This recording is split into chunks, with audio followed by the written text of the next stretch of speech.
But we get to do magic though, right? Thanks, Andres. We good?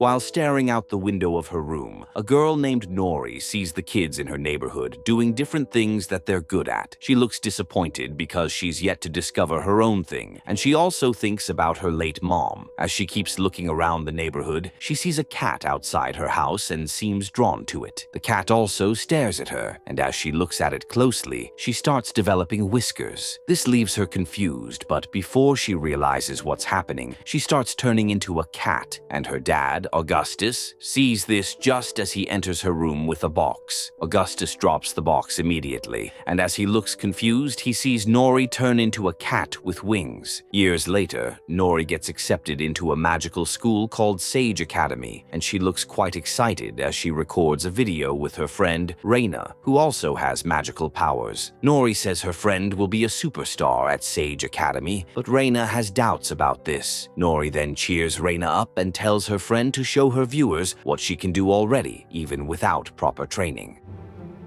That's all right. Raina asks if Nory has any particular requests, and she says she wants to see the sparkle fireball. Just then, Raina creates a fireball with her hands, and Nory looks excited. She also mentions that she knows Raina will be a top student at Sage Academy. Raina believes they'll both be great, and she tells Nory to show her powers too. Just then, Nory turns into a kitten that looks like a kangaroo and a beaver. Nory looks disappointed because she only wanted to transform into a kitten, and she talks about how she has no control over what she turns into, as she says that whenever she thinks of a cat, she turns into a terrifying abomination. Raina tells her not to worry about it because that's why they're going to Sage. She adds that Sage will teach Nory to be the best abomination she could possibly be. The next day, Augustus takes Nory to the drop-off spot for the kids going to Sage. After waiting for a while without seeing a bus, Nory looks quite restless, and Augustus notices that she's nervous. I'm going to magic school. He then tells her that it's natural to feel nervous, and even her late mom used to talk about how she felt that way when she was about to go to Sage. This makes Nory feel better, and Augustus says he's sure she'll do well at Sage. Just then, a man named Bud appears through the woods and tells all the parents to leave their kids, who will have to come with him. After this, Bud leads the kids back into the woods, and he even tries to scare them by saying that the forest is filled with several mysterious creatures. On the way, Nory and Raina see a boy named Andres, who is wearing a hoodie and walking alone. Raina suggests talking to him, and Nory says it's a good idea. As she moves close to him to introduce herself, Andres just walks faster, and Nory realizes that he's probably a loner. Shortly after, Bud and the kids reach a point in the woods where they see a mysterious hole. Bud then tells the kids to come with him, but as he walks into the hole, Raina looks scared and doesn't think she can do it. However, Nory encourages her and walks into the hole with her. Follow me, if you dare. Interestingly, the hole happens to be a portal leading to Sage, and the kids look amazed when they get to the school. Raina also sees some kids who can do tricks with fire, and she starts doubting herself again. Nory then makes Raina feel better by saying that her friend has the best trick, and she's also a flame-throwing rock star. Shortly after, all the kids enter the school building and meet the headmaster, Ms. Nightslinger, who mentions that they've all been accepted because they've displayed a measure of magical talent. She adds that they'll now learn to develop their powers correctly in the Sage way. After this, she takes the kids to a hall where she talks about the 5 distinct schools at Sage. The schools include Fuzzies, who can communicate with the animal kingdom; Flickers, who can make an object come to them with the flick of a hand; Flares, who can harness the power of fire; Flyers, who can fly; and Fluxers, who have the power to transform into any animal at will. Awesome. Nory looks excited when she hears this, and she calls herself a Fluxer. Nightslinger doesn't like being interrupted, but she tells all the kids that even though they all have magical powers, they'll still be required to take a placement test to see if they qualify for the honors level classes. Nory and Raina look surprised, but Nightslinger just chuckles loudly. After a while, Nightslinger enters the assessment room and sits with the other professors at Sage. Just then, the Flares are called in first, and they're given a simple task of lighting a candle. This happens to be quite easy for many of the students, but a boy named Elliot eventually messes up by producing smoke from his hand instead of fire. As the judges get uncomfortable with the smoke, Nightslinger calls Elliot the first lost cause of the day. We good? After this, Raina is called in next, and she easily lights the candle. The judges look impressed, and they give her a card just like they've given everyone else. Next up, the Fuzzies are told to ask a dog a series of questions which the judges already know the answers to. All the Fuzzy kids do quite well, and the Flickers are called up next. They're told to move a vase toward themselves from 6 feet away. This happens to be quite easy, but a girl named Pepper only manages to push the vase toward the judges. Nightslinger doesn't look impressed, and after Pepper leaves, the Flyers are called in next to fly off the ground. Andres happens to be in this category, and as he takes off his bag containing some rocks, he flies higher than the required mark. Nightslinger doesn't like this, and as she tells him to come back down, she realizes that he can't. She then calls Bud to bring in a ladder, and after this, Andres puts his bag back on and leaves. What does yours say?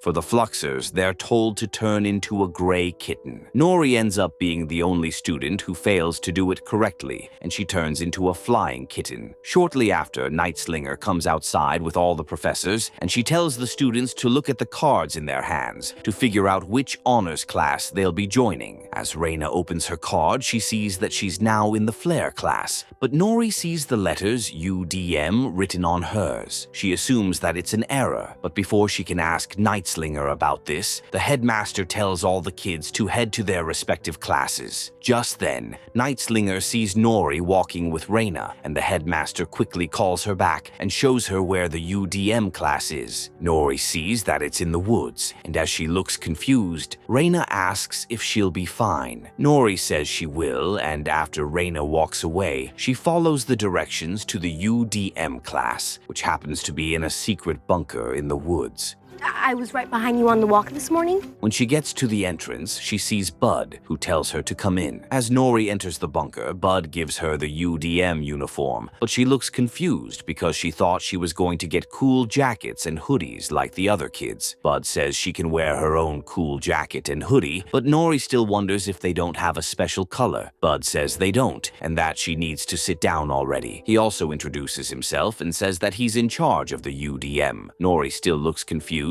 but Elliot asks if she also failed the placement exam like him, Pepper, and Andres. Nory says she blew their minds in the hall, and Bud mentions that he's sure she failed just like others. He adds that they all have weird, defective magic, and that no one knows why it happens. He then mentions that they're now in the School of Upside Down Magic, or UDM. Nory says she believes she shouldn't be there, but Bud mentions that she's right where she belongs. Ta-da! Pretty cool, right? Pepper then asks if they'll still get to do magic, but Bud says they'll only learn normal schoolwork. Elliot sounds disappointed, but Bud says that his job is to keep the students productive and to be the groundskeeper and handle general maintenance issues. Nory then asks why they can't do magic in the UDM class, but before Bud responds, Nightslinger interrupts him and says that their magic is wrong. Nory believes they should be able to change that in the UDM class, but Nightslinger says they're never going to learn how to do it right. She adds that upside-down magic will never be right, and in Sage's eyes, they're simply unteachable. Elliot asks what will happen to them, and Nightslinger says they have to stay in the UDM class and wait for their magic to disappear. The kids look shocked, but Nightslinger says that magic is like a muscle, and if they don't use it, it will wither away. She adds that when they lose their magical powers, they'll be sent back into the world where they can get normal jobs and live a normal life. But we get to do magic though, right? Nory doesn't understand why Sage is doing that to them, and Nightslinger says it's to protect humanity. As she seems pissed, she explains that UDMs were previously treated like normal students until 1939. That year, Sage accepted a boy named Reginald to join the Flares, even though he could only shoot fire through his butt. Nory and the other kids find this funny, but Nightslinger says that Reginald's failure to use his powers correctly made him the perfect host for shadow magic. magic. Nightslinger explains that shadow magic is the dark side of normal magic, and it only exists to cause chaos and anarchy. She eventually mentions that Sage was able to overcome the beast Reginald had become, but it wasn't easy at all. She then mentions that shadow magic cannot work without a human host. She adds that UDMs are its sole target because the crack in their powers is what makes it easy for shadow magic to seep in. As she refers to the kids as cracked fruits, they look disappointed, but she insists that they'll stay in the UDM class until their powers disappear. Okay. After she leaves the class, Bud tells the kids to take down some notes on how to deal with the pain of having their dreams crushed. While the others jot down Bud's points, Nory writes that she'll do everything she can to make her magic turn right side up so she can become a real fluxer. Elsewhere, Raina attends a class taught by the professor of the flares, Argon. Raina seems quite nervous in class, but she continues paying attention to Argon, who mentions that anyone who fails to live up to their potential will be demoted. She adds that in a few weeks, Sage will be celebrating its annual Founders Day, and as part of the festivities, there will be a student presentation. According to Argon, each school will have to select its top 2 first-year students to compete in a head-to-head battle, which is called a Sage match. The winner from each school will then get to perform for the alumni and all of Sage in the Founders Day presentation. Come down. After this, Argon talks about flaring, and she calls Raina out to come and do something in front of the class. Raina looks shocked, but Argon tells her to make some popcorn. She adds that lighting a candle is pretty easy, but making popcorn requires real skill. Following this, Raina decides to try it, and even though she starts doing well, she suddenly gets distracted when she sees a boy named Philip looking at her like she's doing it wrong. Raina eventually burns the popcorn, and Argon scolds her for this. Raina says it's probably first-day jitters, but Argon doesn't like this excuse because she believes everyone only gets one chance at making their first day wonderful. Raina looks disappointed as she heads to her seat, and a girl named Chandra, who is standing outside the class, smiles when she sees this. Sorry, Professor.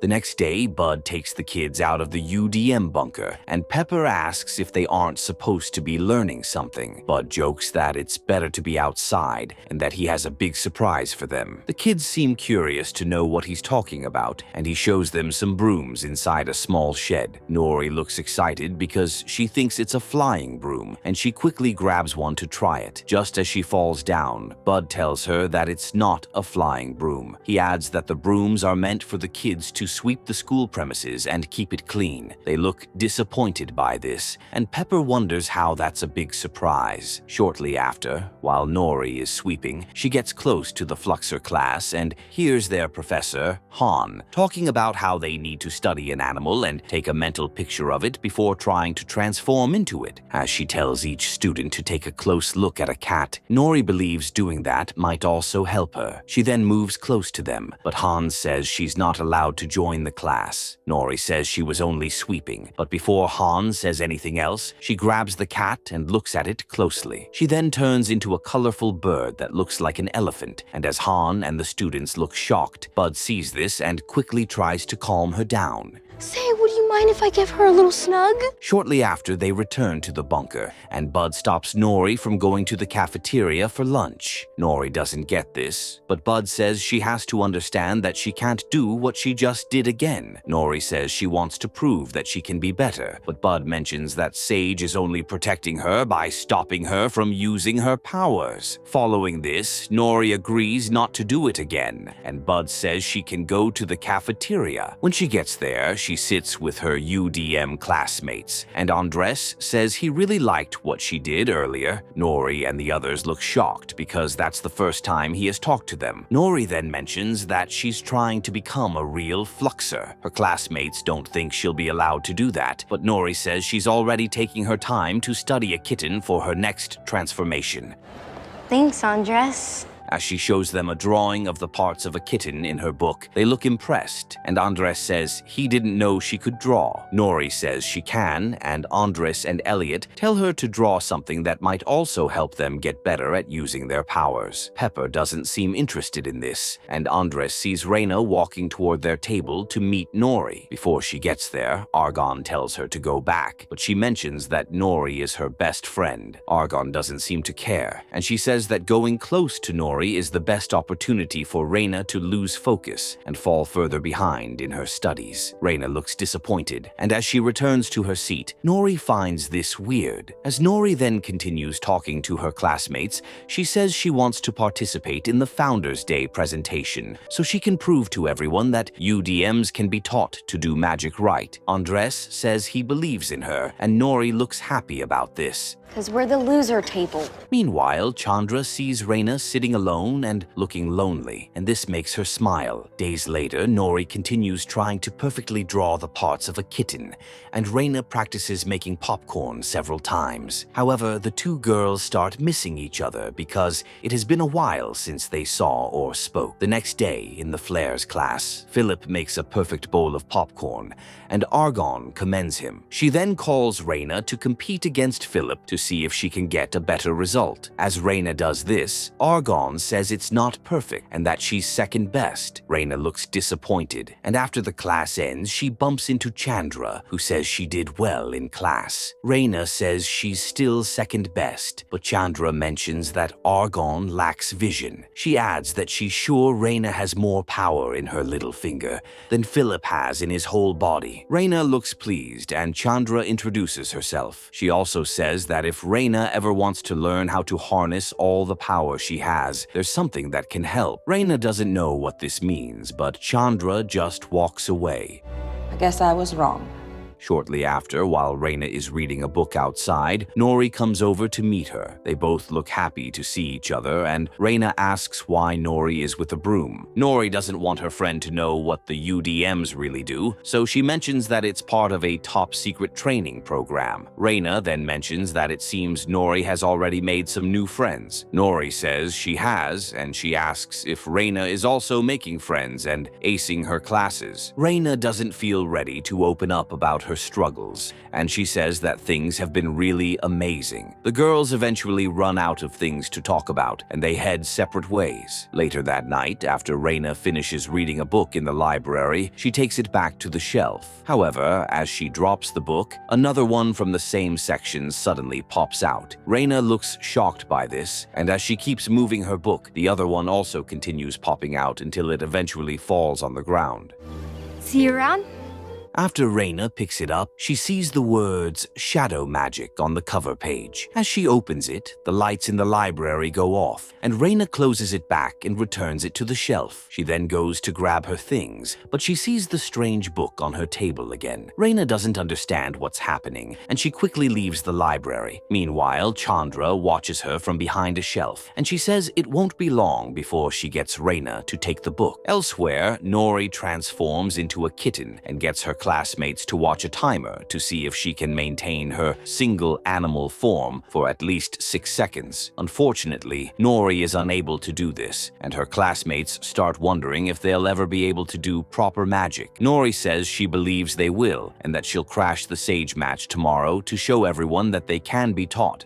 No, and he never will. The next day, Raina sees Nory walking and laughing with her classmates, and she looks disappointed to see that her friend is doing very fine without her. As she goes to sit on her bed, she suddenly notices that the strange book from the library is there again. Raina looks confused and wonders how it got in, but the book just opens up to a page about helping her manifest her powers. As Raina thinks about the sage match later today, she carries the book to look at what's written on the page. Suddenly, the letters in the book fly out and start circling Raina until her body absorbs a dark substance. Raina doesn't understand what happened, and she just stares at her hands. Later that day, all the students, except the UDMs, head into the hall for the sage match. The Flares are called up first, and Raina goes up against Philip. As the countdown begins for them to make popcorn, Philip quickly gets a head start. But before he does much, Raina just places her hand over the bowl and gets it done in an instant. Prove it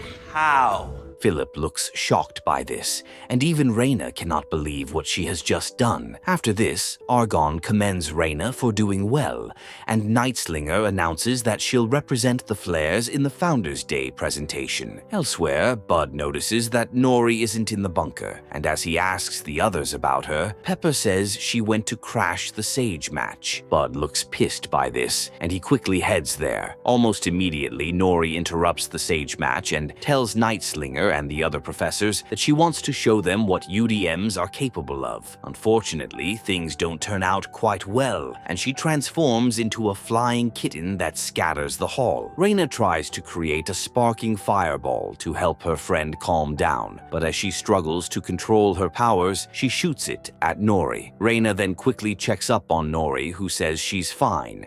Nory!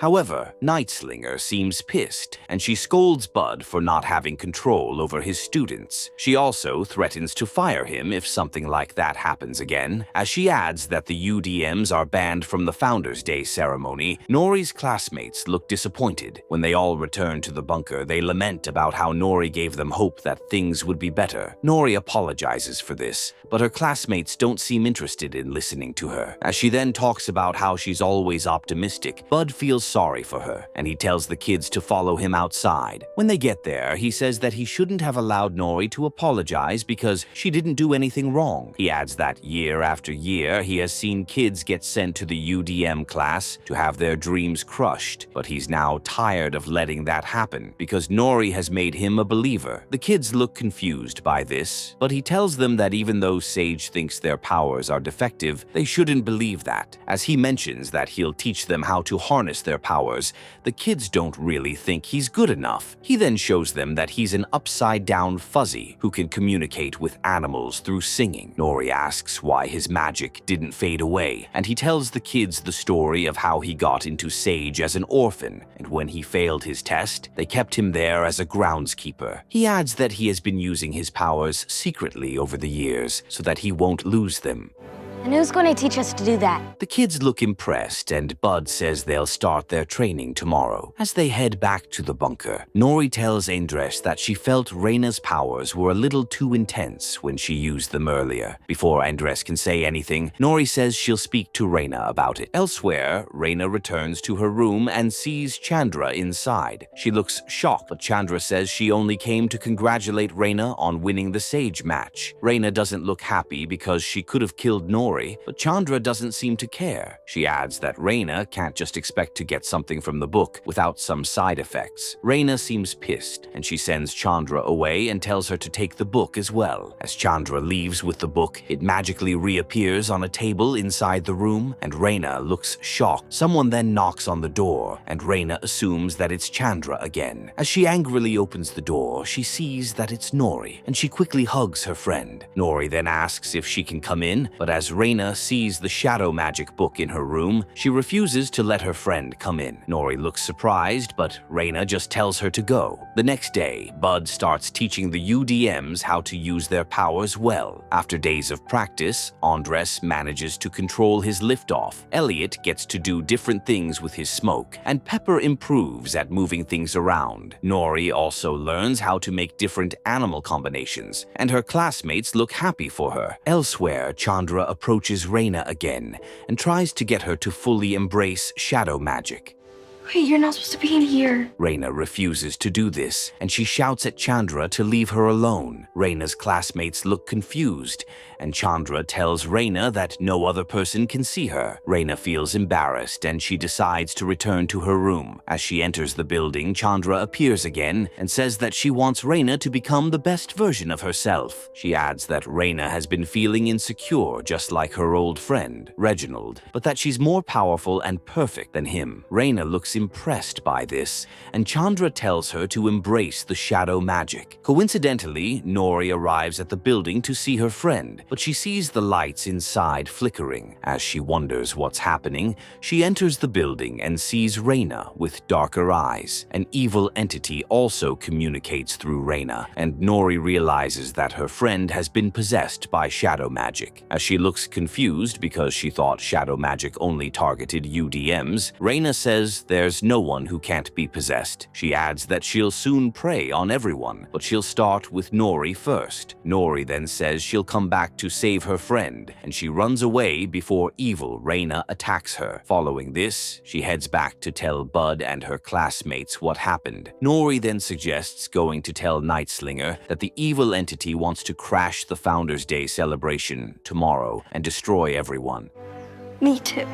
Bud doesn't think Nightslinger will believe them, and he tells his students to get ready for whatever might happen tomorrow. The next day, before the UDMs leave the bunker, Nory inspires her classmates with a great speech, and Bud looks impressed. Elsewhere, the Founders' Day ceremony begins, and Raina looks happy to be there. After a while, Nightslinger calls her on stage for her presentation. As she gets on stage, she creates a large fireball and threatens to kill everyone. Nightslinger and all the guests quickly run to take cover, and Raina fully becomes the evil shadow entity. Nightslinger and Argene look shocked because Raina isn't a UDM, and they try to get all the schools to attack the monster. Unfortunately, nothing works on it, and as Nightslinger loses hope, Bud shows up with the UDMs and says that there's one school left. Nightslinger still doesn't believe they're good enough. Oh, is that all? But Bud instructs his students to work together to attack the monster. Nory also turns into a combination of a kitten and a dragon, and after getting the monster to stay on the ground, Nightslinger suggests finishing it off. However, before Argon and the other professors can attack the monster, Nory stops them. Nightslinger doesn't get this, but Bud says that the monster is Nory's friend, and she can't let them kill it. Following this, Nory turns back to her normal self and tells Raina to fight the monster from within. Just before the monster attacks her, Raina creates a fireball to destroy it. She then falls to the ground, but luckily, nothing happens to her, and Nory hugs her friend while everyone rejoices. Much later, the UDM class gets discontinued, and Nory and her classmates join their normal honors class, while Bud becomes a fuzzy professor. Back in the library, the shadow magic book suddenly pops out of the shelf again and falls to the ground, and it turns out that the evil entity is trying to find a way to come alive again. After Nory and 3 other kids are sent to an isolated class because of their defective magic, they refuse to give up on improving and becoming honors students. Even though Bud initially didn't mind seeing them lose their powers, he eventually teaches them to embrace their weird magic, which saves the school when normal magic fails. In this story, we learn that the things people see as your flaws can turn out to be your greatest strengths.